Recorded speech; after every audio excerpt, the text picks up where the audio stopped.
მოგესალმებით ყველას. ჩვენ ვართ ილიას სახელმწიფო უნივერსიტეტის სტუდენტები. მე-9 ჯგუფის წევრები. ჩვენი ლექტორი არის თეათა ლაგვაძე, ჩვენი საგანი ინტეგრაციის კურსი. დღეს გინდა ვისაუბროთ ძალიან საინტერესო და აქტუალური თემაზე, სოციალურ ქსელებზე დამოკიდებულებაზე. ალბათ ყველას გქონიათ ასეთი გამოცდილება, დილით იღვიძებთ და პირველი რაც აკეთებთ, ტელეფონს შეამოწმებთ. შედიხარ სოციალურ ქსელებში და ვფიქრობ, რომ მხოლოდ 5 წუთი გადის და ასეც ნახევარი საათი ან უფრო მეტი გადის. დღეს თითქმის ყველა ადამიანს იღენებს სოციალურ ქსელებს, მაგალითად Facebook-ს, Instagram-ს, TikTok-ს და სხვა პლატფორმებს. ჩვენ ვუკავშირდებთ მეგობრებს, ვუღურებთ ვიდეოებს, ვკითხულობთ ახალი ამბებს და ვადარებთ თავისუფალი დროს. რა თქმა უნდა, სოციალური ქსელები ცუდი არ არის. მათ აქვთ კარგი მხარეებიც. ისინი გვადვილებს კომუნიკაციას, გვაძლევს ინფორმაციას და გვართებს. ასევე ზოგჯერ შეგიძლიათ ახალი რამ ვისწავლოთ. მაგრამ პრობლემა იწვევა მაშინ, როცა ჩვენ მათ ვეღარ ვაკონტროლებთ. როცა ვფიქრობ, რომ მხოლოდ ცოტა ხნით შევალთ, მაგრამ მერე დიდი დრო გადის ხშირად. ვერც ვამშნევთ, როგორ გადის საათები. ტელეფონი ხელიდან აღარ გვარდება და მუდმივად ვამოწმებთ მას. ეს გვართმევს დროს, ნაკლებად დროს გვარჩება სწავლაზე, დასვენებაზე და რეალურ ცხოვრებაზე. მაგალითად, მეგობრებთან შეხვედრაზე ან ოჯახთან ერთად ყოფნაზე. ასევე ზედმეტ დროს სოციალურ ქსელებზე შეიძლება ცუდად იმოქმედებს ჩვენს განწყობაზე. ზოგჯერ ადამიანი იწყებენ საკუთარ თავს შედარებას სხვასთან და ეს მათზე ცუდად მოქმედებს. მაგრამ უნდა გვახსენდეს, რომ სოციალური ქსელები თავისთავად ცუდი არ არის. მთავარი პრობლემა არის ის, თუ რამდენი დრო ვუმთებთ მათ. ამ ვიდეოში ჩვენ გვინდათ ვისაუბროთ იმაზე, რატომ ხდება სოციალურ ქსელებზე დამოკიდებულება, რა პრობლემას იწვევს და როგორ შეიძლება მისი შემცირება. მოგესალმებით ყველას, მე ვარ როზა ისმაილოვა, მეცნიერებათა და ხელოვნების ფაკულტეტის მოსამზადებელი კურსის მე-9 ჯგუფის სტუდენტი. ჩვენს მიერ არჩეული თემა არის სოციალურ ქსელებზე დამოკიდებულების პრობლემა და ჩემი გეგმა იყო ეს თემიდან სოციალურ ქსელებზე დამოკიდებულების მიზეზები. დღეს მინდა ვისაუბრო და იმის შესახებ დღეს მინდა ვისაუბრო, რამდენად აქტუალურია ეს პრობლემა ახალგაზრდების შორის და ჩვენს შორის. დღესდღეობით ყველა ვიღენებთ სოციალურ ქსელებს, თუმდაც სხვადასხვა მიზეზების გამო, მაგალითად შეიძლება რომ ადამიანს ჰქონდეს თავისუფალი დრო და იმისთვის გამოიყენოს მაგალითად სოციალურ ქსელებს.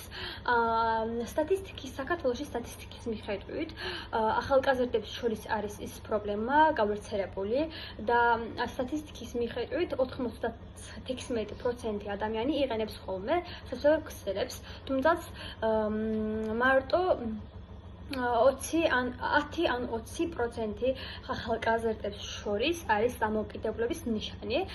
სხვადასხვა მიზეზების გამო სხვადასხვა მიზეზები აქვს, გამოყენების სხვადასხვა მიზეზები აქვს. მაგალითად, შეიძლება რომ ადამიანს არ ჰქონდეს თავისუფალი დრო და თავისუფალ დროს გამოიყენოს სოციალურ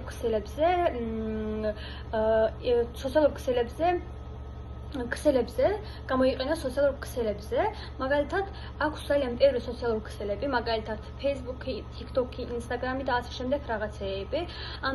ადამიანები იყენებენ ხოლმე დროის გასადარებლად და ადამიანები ახალგაზრდები ხოლმე იღებენ სხვადასხვა ვიდეოები და ფოტოები და დაადებენ სოციალურ ქსელებზე და იმ ფოტოებიდან და ვიდეოებიდან იღებენ ხოლმე ლაიქები და ასე შემდეგ რაღაცეები, რაც განწყობის და რაც იმ ლაიქების მიხედვით კეთილები არიან.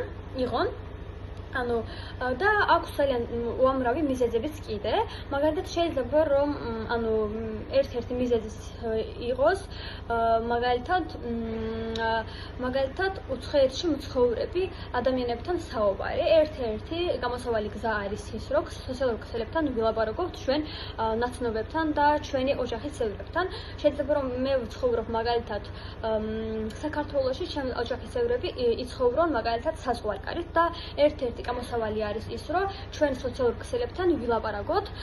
მერე არის ის, რომ მაგალითად შეიძლება რომ ადამიანს არ ჰქონდეს შემდეგი მიზეზი შეიძლება რომ იყოს, მაგალითად შეიძლება ადამიანს ჰქონდეს თავისუფალი დრო, ანუ თავისუფალი დრო გულისხმობ იმას, რომ მაგალითად ადამიანს არ ჰქონდეს სამუშაო ადგილი, საქმე და უსაქმო ადამიანია და იმ დროს არაფერი გამოსავალი გზა არ არის, რომ მაგალითად დრო გაატაროს და სოციალურ ქსელებზე არის ხოლმე სოციალურ ქსელებთან არის დაკავებული ხოლმე, თუმცა შეიძლება რომ მაგალითად ანუ შეიძლება რომ გაადაროს მაგალითად ბუნებაში ან რაღაცებში მაგალითად, მაგრამ ზოგი ადამიანის არჩევანი არის, რომ გაატაროს დროს, თავისუფალ დროს ან სოციალურ ქსელებზე. ეს არის ძალიან ცუდი რაღაცა, ანუ დღესდღეობით ყველა ვიყენებთ ხოლმე ანუ სოციალურ ქსელებს, მაგრამ ანუ ბევრი ადამიანს აქვს ტელეფონი, ანუ თითქმის ყველას აქვს ტელეფონი ხელში და ყველა ლაპარაკობს თან, უყურებს ფილმებს, ანუ მულტფილმებს, ყველა ადამიანი თამაშობს სხვადასხვა თამაშებს და ასე შემდეგ რაღაცეები, მაგრამ ანუ გლერების მიხედვით თუმცა 10 ან 20 ადამიანს აქვს დამოუკიდებლობის ნიშნები და 10 და 20% ადამიანი არის დამოკიდებული ტელეფონთან და ანუ ძალიან ბევრი მიზეზები აქვს, უამრავი მიზეზები აქვს ამ პრობლემის და ანუ შეიძლება რომ ადამიანს ჰქონდეს თავისუფალი დრო, არა ჰქონდეს სამუშაო ადგილი, უსაქმურია და იმისთვის შეიძლება რომ სხვა ქვეყანაში იცხოვროს მისი ნაცნობები და ოჯახის წევრები და ასე შემდეგ. საბოლოოდ მინდა ვთქვა, რომ მადლობა ყურადღებისათვის. მე მგონი ეს არის ძალიან აქტუალური თემა და ყველამ უნდა იცნობდეს მის შესახებ ინფორმაციას და ნახვამდის ყველას. მოგესალმებით ყველას. მე ვარ ნიჭათოსმენები. ჩვენ თემა არის სოციალური ქსელებზე დამოუკიდებლობა. დღეს მე ვსაუბრობ სოციალური ქსელებზე დამოუკიდებლობის შედეგების შესახებ. დღეს სოციალური ქსელება ადამიანის ცხოვრების მნიშვნელოვანი ნაწილი გახდა. ბევრი ადამიანი ყოველდღიურად საერთოდ იყენებენ სოციალურ ქსელებს, როგორც Facebook, Instagram, TikTok, Messenger და ასე შემდეგ. თუმცა სოციალურ ქსელებზე გადაჭრებული დამოუკიდებლობას ბევრი უარყოფითი შედეგები აქვს. პირველ რიგში სოციალური ქსელები დიდ დროს გვაგვიანებს ადამიანებს შეიძლება ტელეფონში იმდენად დროს ატარებენ, რომ აღარ რჩებიან დროს სწავლისთვის, მუშაობისთვის, ოჯახის წევრების ურთიერთობისთვის. განსაკუთრებით ახალგაზრდები დროს ხარჯავენ ვიდეოს ყურებასა და სხეების პოსტების გახსნილობაში. მეორე პრობლემა ჯანმრთელობის პრობლემა. ტელეფონზე კომპიუტერი ხშირი გამოყენებით იზრდებს თვალებს და აღლილობას, თავის ტკივას, ასევე ადამიანი ნაკლებად მოძრაობს და სპორტს ნაკლებად ვარჯიშობს, რაც ჯანმრთელობისთვის საზიანო სოციალური ქსელები ფსიქოლოგიური მდგომარეობის საზიანოა. მოქმედებს ზოგიერთ ადამიანს საკუთარ სკოლაში ადარებენ და უკრავენ სოციალური სფეროები უფრო ბედნიერად. მოგესალმებით ყველაფერს, მე ვარ მალიქ მუსაევი. მე დღეს ვსაუბრობ სოციალურ ქსელებზე დამოკიდებულება. სოციალურ ქსელები 18-ე სამყაროში ძალიან დიდ პრობლემად იქცა და ეს ჩვენი ახალგაზრდებისთვის ძალიან საშიში შემთხვევაა. და გარდა იმისა, სოციალურ ქსელები შეიძლება დაგვეხმარებდით კომუნიკაციას დროს და გააძლევს ინფორმაციის სწრაფად მიღების დროს. სოციალურ ქსელები, როდესაც არასწორად გამოყენების დროს ძალიან ცუდი შემთხვევები ჩვენ შეგვიძლიათ ვნახოთ. მაგალითად, ძალიან ცუდი პრობლემები ჩანდეს. პირველად დეპრესია და სტრესი. მეორე კი ძილის პრობლემები. მესამე კი რეალურ სამყაროსთან კავშირი დაკარგოს შეიძლება და მეოთხე კი ოჯახთან ან მეგობრებთან ურთიერთობების ნაკლებად იქნება.